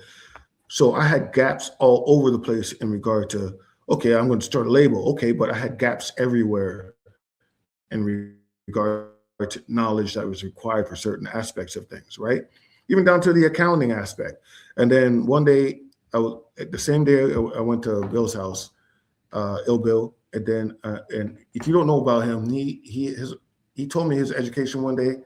He dropped out of school at some crazy age. Like I can't even remember the exact age. I was in my head like, what? You know what I'm saying? And if you hear this guy on the phone and running businesses and running the labels and this and that, we'll cross collateralize, we'll do this and this, and his knowledge was great. And as a matter of fact, yeah, the DJ Eclipse. Mm-hmm. If you're around him, I got to be around him and see that he was so on point with everything that he does, from writing it down to execution to everything. It's just like, it was beautiful to see. And I was like, oh, and I got to see that. And I realized I have gaps all over the place. And because of that, and because of another guy named Magnetic, I realized that this is not enough. And I went back to school. And then I filled in all of those gaps, right? And so ended up getting multiple degrees, blah, blah, blah, right? And I filled in those gaps. And then because of that, it allowed me to execute and become my own man by owning my own businesses, because I worked for people for years and I realized that I was never meant to do that. And then I failed many times in businesses, and eventually you work, you know, and it works. And then I went from there. So yeah, I have what that does is that gave me the uncompromising aspect to my recording. Okay. I'm not compromising myself for anybody. I don't have to. I don't have to answer to anybody. I don't have to beg you for time off. I don't have to do anything. I'm at home some days. What really happened was I was at home and it would be like 2 o'clock in the afternoon. And it's like, I'm exactly in the position I always wanted to be in. Like, you know what I'm saying? About like I'm going to try recording something. And that's literally what led me to recording, because I was just at home at 2 in the afternoon, like, shit, let me try something. And I recorded Errol Eats Everything. Oh, man, that's beautiful. Over 6 weeks. How can people get in contact with you? How can people support you? So give out all your social media handles, your website, everything, so we can support Errol Eats Everything. Yeah, if you want to get in touch with me, email BigChune, BIGCHUNE media, BigChunemedia@gmail. That's the label. All handles on all social media are Errol Eats Everything. That's my handle everywhere. My website is ErrolEatsEverything.com as well. So if you need to email me, BigChunemedia@gmail. Otherwise, Errol Eats Everything on all platforms. My very, very last question is, what is the one word that if I say Errol Eats Everything, what is the one word that comes into mind?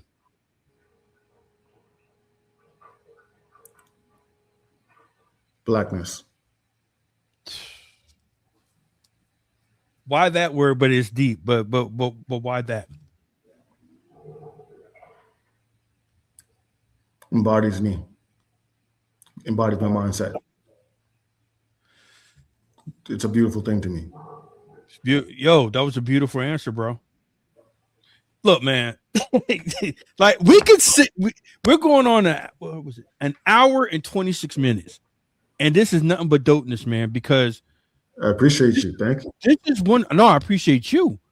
You know, number one, for the music, and number two, for the opportunity to interview you. Because, like I said, you know, you don't do a lot of interviews, but I feel as though in the new year, with the new project that's coming out right now, you're going to be in high. I mean, you're already in high demand already, but you're going to be in higher demand, because now, like you said, they see the face. They're putting the face towards the music and towards the animation. And it's like, you know, you were probably one of the guys that first pioneered this whole AI thing. You took advantage of it. And There was no one before me doing it like that. Everybody came after me, and the proof is check my Instagram. Look at the dates, my stuff. No one was before me. I had to fight through so many people. Hey, I had to fight through all of that, and then eventually I got over that hump. And then one day I woke up, and then everybody's doing, everybody kind of was mixing it in as well. It's pretty funny. Like you see people follow you, and then a month later they're starting to do it. You know what I'm saying? I'm not mad at it. I knew that was going to happen. You know what I'm saying? It's not like I own it. But the proof is in the pudding. You can't backdate your videos. You can go look at mine and you'll see. But let me ask you a question. Did you open up another business, or could you open up another business to have people been contacting you? Hey, I seen that animation on your page. Do you think you could do the same thing for me? Has that happened to you? All the time. They do it all the time. But That's what I'm talking about, bro. Yeah, I have a plan that I need to execute prior to being able to do stuff like that. I have We a ain't team. gonna talk about it. Don't talk about it right here. Just go ahead and execute the plan, and let's just keep it pushing. And then when you do execute the plan, you could just hit me up. Yo, Phil, I did it. You see what I'm saying? Now don't execute the plan up here. Because I knew. I kind of don't do that because you're not supposed to. I don't really put my details out there like that at first, man. I do it when it's too late for you to do anything about it. You know what I'm saying? So that's kind of how I move. And so, but yeah, I'm going to execute a plan first, and then perhaps branch out to that. But I get solicited almost daily. Can you this, that, A lot of people are reaching out for features now and stuff like that too. Lots of people. Yeah. Are there any, I know I said we was going to wrap up, but man, just keep shooting. Questions keep popping in my head. Yeah. Is there any MCs out there that you haven't worked with yet that you want to work with? And are there any producers out there that you want to work with that you haven't worked with also? So I'll start with MCs, Nas, J Electronica. That J Electronica would be super crazy. You know what? If you and J Electronica were on the track, I literally probably would have to go back to college because I'm like, it's gonna be a lot of knowledge drop. I'm like, I don't know what's going on, but I know it's dope. I'm sorry, but go ahead. So yeah, KRS, Chuck D. I would say Wise Intelligent. I would say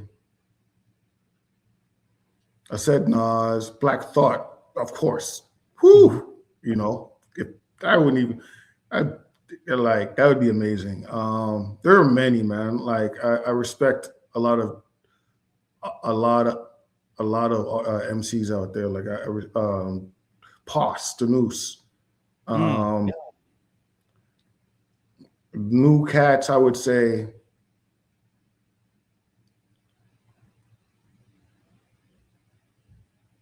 I'm forgetting so many names, man. Right. I'd actually want to go back in some Canadian history, maybe Socrates, Cardi, or something. But it's not so much the big name thing for me. It's just people that I think it would have to be a fit for the music. Got you. Producers, I typically only spit on Furious beats. Okay. Because I find like I have had a couple producers that that have sent me beats lately that I promised I'd give a couple verses to, or do a couple songs with. But I find working with people a pain in the ass, and I record very quick and stuff like that as well. And so it's a pace thing. And then what happens with typical producers is that they have their best beats and they're saving them because they have dreams of blowing up too. And are they going to give me the fire, or are they going to give Ghostface the fire? You know what I'm saying? Yeah, they're going to get Ghostface. Yes, I mean, right? And there's no disrespect to you, but yeah. No, I'm mad at that. That's what it is. Yeah. Of course, you got common sense, right? But I feel like Furious Evans is the best producer on earth. Shout him out again, bro. Yeah, because he did an amazing job on your project. I feel like Furious Evans, they need to come to him. I don't need to, and until, you know, I feel like I have a situation that I'm not going to take for granted. And I think that aside from, Clarence Joe, and you're going to see some projects from Clarence Joe. You're going to see some from a guy named Black Cat. Okay. You're going to see Furious Evans is a monster.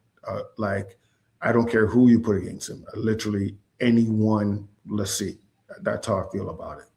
And so I'm not big on. I don't really look for producers. People send me beats all the time, and I try to keep an open mind because I remember being in that scenario. You know what I'm saying? And so, but for the majority of my music will probably be Furious. I will do others, but I'm just MC side is more important to me than the producer side right now. Yo, tell Furious I shout him out and tell him I said what's up, man, because I love his production. I love what he's done on your project, and it's almost like a perfect fit. So yeah, just don't go to any other producer. Just stick with him. Our vibration is so similar. Like, I don't have to tell him. Sometimes I'll send a song back and he'll be like, "How are you? Are you in my head? What's going on right now?" Because it's literally we're in alignment. Clarence Joe too, we're just in alignment. We know we're brothers, man. Like, it's just what it is. We don't have to try. We don't have to talk about it. That's what it is. I just know, effortlessly. Yep. It's no effort. I mean, yeah, it just right then and there. Yeah. Oh man, yeah. We gotta wrap up, man, because you're a busy man. You got businesses, you got verses, you got animation, you got a ton of stuff going on. So let me ask you a question. Like show wise, tour wise, like, do you have anything lined up for the new year? Yeah, I'm going to do some touring towards the release of Blame Furious Evans. That's third quarter, I think it is. Might be beginning of fourth, but third quarter, I'll start doing some touring. That's the aspect of things that people don't realize is, like, when they see the live show, that's when everything's going to blow. The doors are going to be blown open, like, because Furious plays every instrument. Like, he can do everything. His nickname is Doc Ock because he can do everything, and the chapter aspect has been around and refined for years. And so literally I go to shows and I'm just like, you guys have got to be kidding me. This is what you're doing after all this time? Like, so to me, we're purposely not doing that right now. I wanted to, and then there's reasons why you don't in this era. Because you got to have a kind of a solid following before you would even do that. Because so you can get enough people to your shows where it's worthwhile. But around the release, and so until then, I'm just going to build my audience bigger and bigger and bigger, and then around the release, do a lot of touring, and I'm telling you, Blame Furious Evans, the second project, Blame Furious Evans, is going to crush everything. Well, keep me posted when you start touring so we can promote that, and if you come to the Philadelphia area, I'll come out and support that, in any type of way I can. I'll promote it on the radio show and everything. But we're gonna wrap up. But I just want to say thank you, because I put a face to the music, and I was already a fan even before I saw the animation. I was so much of a fan even before I requested an interview. I looked up your name. I said, "Oh, he's on Instagram." I'm like, "Damn, he has this many followers." I said, "Well, is he real?" And but the thing about it is, I did, put the face to the music because the music is powerful, and I understand why just by talking to you this hour and 36 minutes. I understand where you come from the music. It's all about history, not your history, but just history, knowledge of self, history with Black people, history of America. I mean, you put that in your music, which is so dope because a lot of people aren't doing that. And not even just that.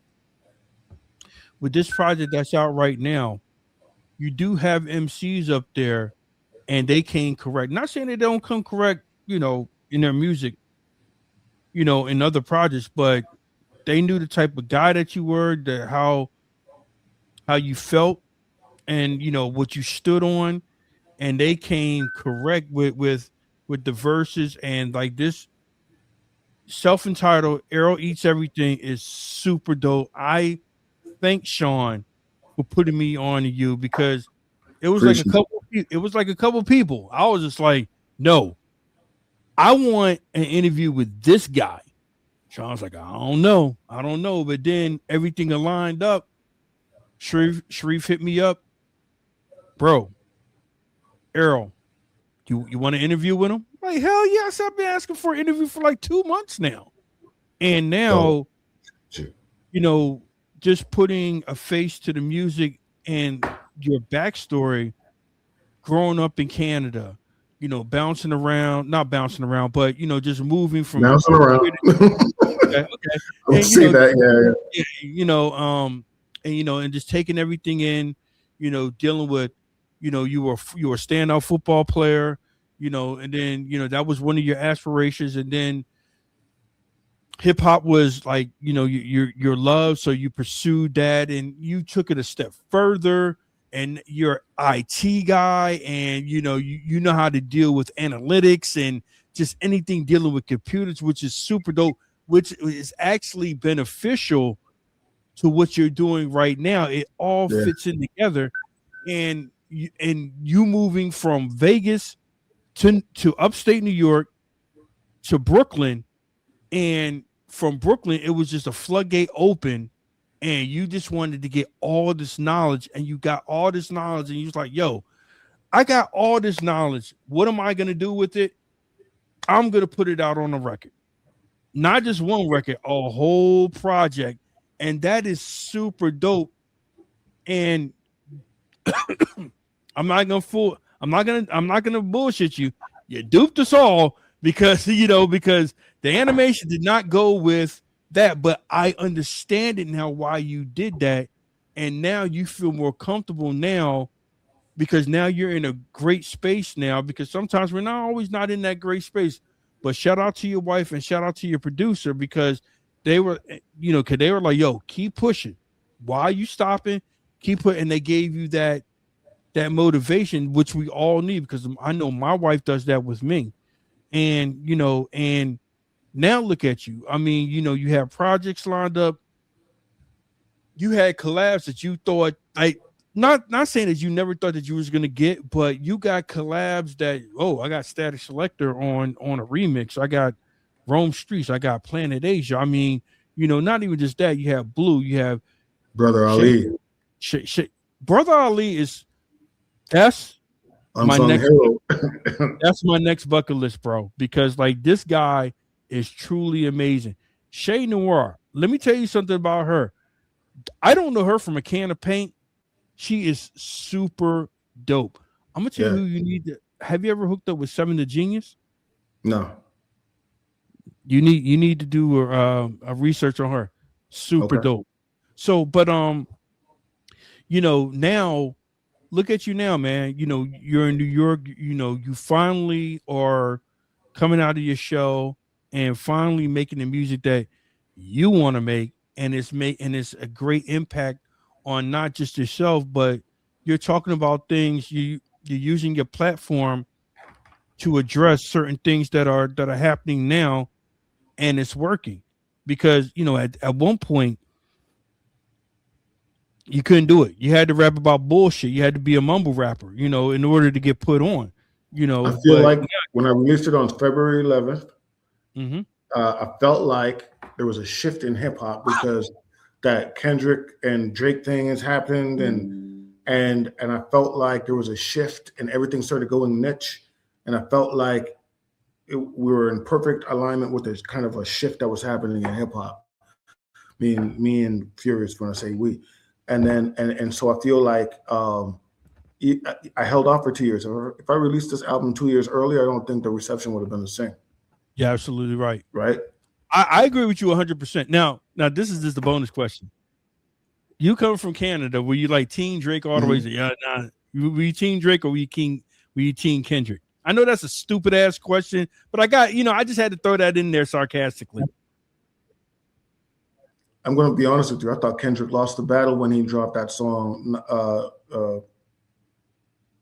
What's the song called? But The not one like us. that won the battle. Not like us. Is it not? Not like us. When he dropped that, I hated that song. I was like, I was like, what is this? Whatever the song's called, you know what I'm talking about. I was like, what is this? Like, I couldn't stand it. It was like, I thought this, it's like he just took an L. And then it took off. And I was like, I guess I don't know anything. I don't know what I'm talking about because I don't know how it became a hit, but it became a mega hit because I'm a Kendrick fan. I think that he had the best trajectory of any MC from his debut album on. He was just classic, hitting it out the park. But then this whole Not Like Us is where he lost me. But who cares? Because he gained the world. You know what I'm saying? If you're him, you gain the world. And I thought that, but I also felt like Not Like Us. I was kind of, I'm not going to lie, I was Team Drake because I understand culturally what's going on. People think that he's fronting. He's not fronting. How he speaks is exactly how they speak in Toronto. Like, they call him corny, okay, whatever, but Not Like Us, I mean, he's not like you. It's a different culture. You think that we don't talk the same. It's more, this is what it is. In Canada, 9 out of 10 Black people that you meet in Canada are Caribbean. Yes. Okay. Absolutely correct. There is a Jamaican descent throughout the whole country, all the nation of Black folks. A lot of is mainly in the majority like Jamaican and Caribbean descent. Yes. Right. Absolutely correct. So we're of a different culture. We speak differently. We do things differently. Our whole Toronto, when the States fell off for a while, when we were doing the cookie cutter garbage music, and New York lost its place in this and that, Toronto was the last bastion for real hip hop for real, and people had no idea. If you went there, the culture was still alive and thriving, unlike here. That wasn't saturated. I mean, it had its moments, but it actually kept true to the culture. And only people who would go there and do shows would get there and realize, and it's actually one of the places where it would remind you of what it used to be like in regard to the hip hop culture of Toronto. Do you know when I really got first put on to Toronto, Canada? Caravana? I used to be a roadie for the original Delphonics.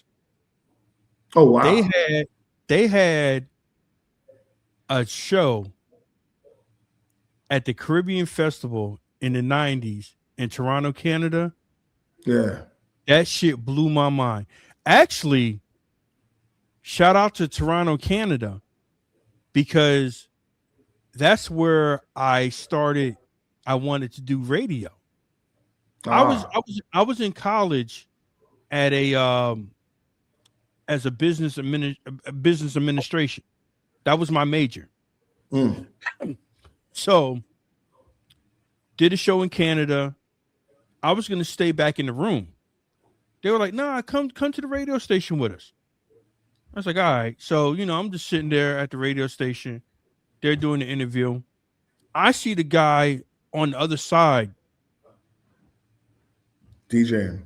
Not DJing, but producing. He was producing the show, making the show tight, playing the drops, playing commercials, cueing them to go back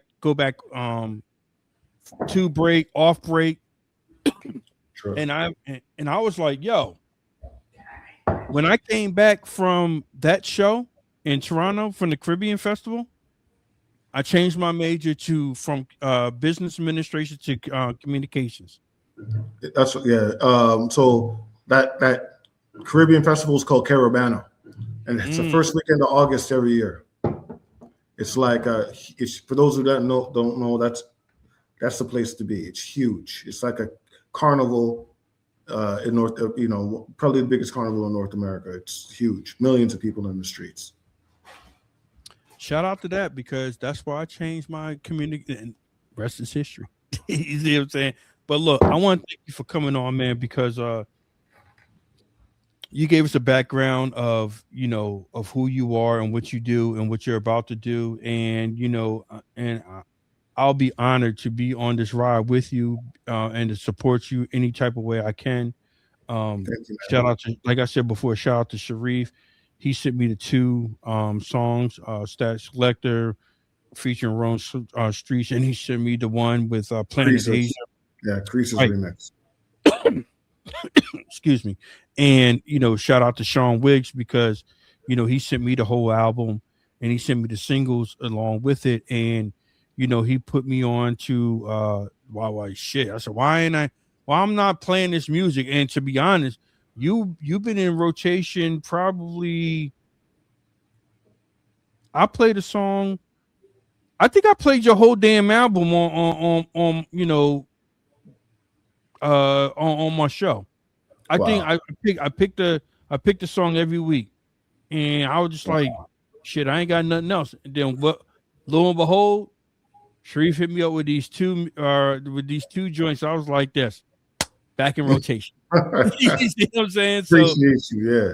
nah, Motivated. man, the honor's all mine, man, because this What is was your what's joint on the album? I don't I don't mean to know. put you on the spot, man. Like you have a memorized. Yeah, I don't or know something. them by per se the titles. I just like all of them. I mean, because Good answer. you actually are talking. I know this for a fact. You're talking about issue because I'm gonna tell you what it is too. And I'm like, this guy is so much in tune to what's going on because I did read somewhere Canada, and I'm like, well, damn, he's talking about shit that's happening in the United States, but it's not necessarily happening in the United States. It's happening all around the world, and he has enough balls to actually talk about this on his platform because he knows that it could. We don't want to hear that.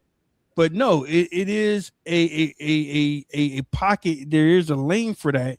And I apologize. I don't know the songs per se off of the album. All I do know is I like them all and I play them all. And, Thank you. and so every song has a message. Every song definitely has a message. But let me ask you a question. What is your favorite song off the album? I'm not emotionally attached to any song because Damn. of the recording process that I utilize. It's just like next. But one in particular is called Energy. The remix is with Shay Noir actually, but Energy because of it channeled a lot of my childhood and things. Like I had lost my mom a few years ago, and I channeled a lot of the memories. And she used to make me say a certain prayer. And I remember I recorded it, Gentle Jesus, meek and mild, look upon this little child or whatever, right? And I played it for another guy, Black Cat, and he's has Jamaican descent too. And he when I played it for him, he was like, "You know that prayer?" And so it really did something to me. It was like, whoa, because I really thought I was only speaking to myself when I put that down. Gotcha. And to know that it was like it touched him in that way, it was just like, oh wow, And so I have a kind of an affinity to that particular song. You know what? I lied. I don't know the title of the song. The one with Blue. I like that one. Oh, Beyond Yonder. Yes. I like that one. I think I had to retire that. I was like, I'm playing this too much. Because I saw the track list and like I said, I wasn't familiar with you. The one with Blue's a remix. It's not on the album. Oh, it's not on the album? Okay. Yeah, the song is on the album, but he's on a remix of that song. Oh, he's on a remix. Okay. Yeah, he spit crazy in that remix. Yeah, so like the thing about it is, it's like, I see track listings and I see, and the titles just stand out. And I just like, I'm gonna play this, I'm gonna play this, I'm gonna play this, I'm gonna play this. And like I said, your album is no skips. Thank you, man. I got an idea. We can't talk about it right now, but you just gave me a perfect idea of what I'm gonna do. We'll talk about this off the air. Okay. I got a because I was just telling my wife, I don't know, because she said, well, have you started writing yet? I'm like, nope. And she was like, why haven't you started writing? I'm like, I gotta pick the right one. Talk about this off the air. Okay. Errol Eats Everything, man. I really want to appreciate you coming on, man, because you gave us a thorough education. Thank you, man. I appreciate you. No, I appreciate you because, like you said, you don't give out interviews, and you gave me an interview, and I hope that I didn't ask no dumbass questions. You see what I'm saying? You know what part of the reason I gave you the interview was? Why was that? Your name. Really? Clarence Joe's a Bulls fan, a super duper Bulls fan. And so it's like, interesting. This must be a sign. Oh, okay. But then when you saw my face, like, you ain't white. No, I was intrigued. I was like, I wonder, but yeah. Nah, that's what's up, man. Hey, look, man, I want to thank you for coming on, man, and anything I could do on my end to help, promote your brand, to play your music, to link you up with certain people. I'm all for it, bro. Because that's what I think was missing in that's what I think is missing in music. People just being genuine, like you said before. And it's like, okay, well, what am I? It's always like, okay, what am I going to gain out of this? But no, it's like, I don't want to gain nothing out of this. I just wanted to see the brothers succeed because I believe in the damn music. And that's what, and let me ask you a question. Did you design your whole website? No. Oh, you didn't? You didn't do that? No, I have a team. Oh, okay. Yeah. I was like, well, damn, you do everything else. You probably did. You probably did that. Yeah. Oh, okay. No, but it's a super dope website, man. And what is the I know I said we gotta get ready to go, but what is the merchandise? What is the one item that you can't keep that this always selling out?